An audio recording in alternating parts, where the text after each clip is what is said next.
It has been a week in this mortgage world. So this week was Fed week. Wednesday, the Fed met. They did exactly what we thought they were going to do. Interest rates liked it. We actually improved a little bit on Wednesday.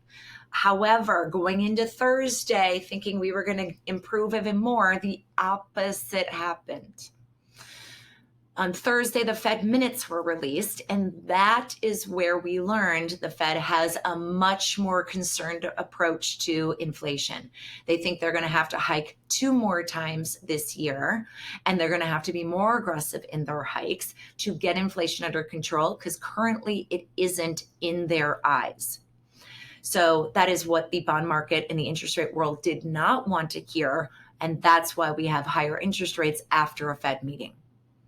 So where do we go from here? What do we see from here? When he hikes again, if he does in November and December, that's really fast. Usually when they do a hike, it takes a couple of months, 3 to 4 months, to see things slow down a little bit.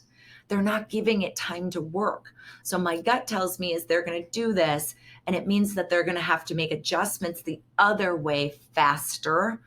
And probably by mid next year, we're going to start to see interest rates coming back, but it's not going to be real pretty in the meantime.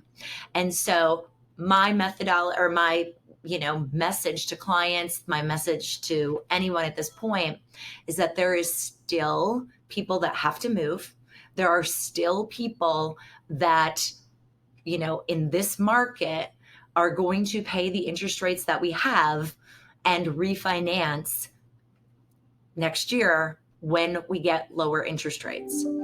And that's kind of the cycle that we're in.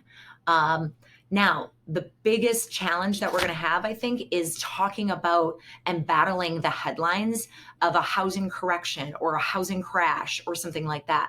And what we really have to think about, and I'll attach a screen or a graph here, but what we really have to look at is what the Midwest and what our local market is doing, because the West, the South, the East, they have much bigger affordability issues than the Midwest.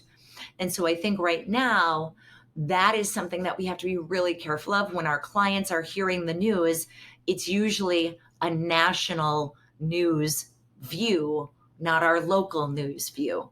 So when everyone hears like, oh, it's going to crash 19%, just like 2008.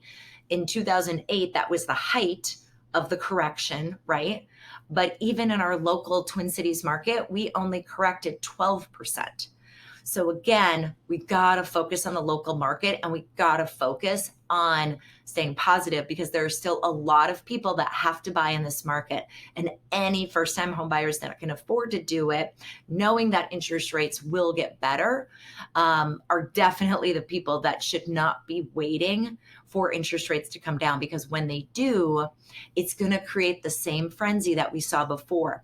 That frenzy was created because interest rates went from, kind of mid to upper fours down to like a 3%. Well, guess what, guys? If we go from we're, mid to upper sixes at this point, we go down to mid to upper fours, it's the same gap. And so it's going to create that same frenzy of, oh my gosh, I'm dropping my interest rate almost 2 points. I got to get back in this market.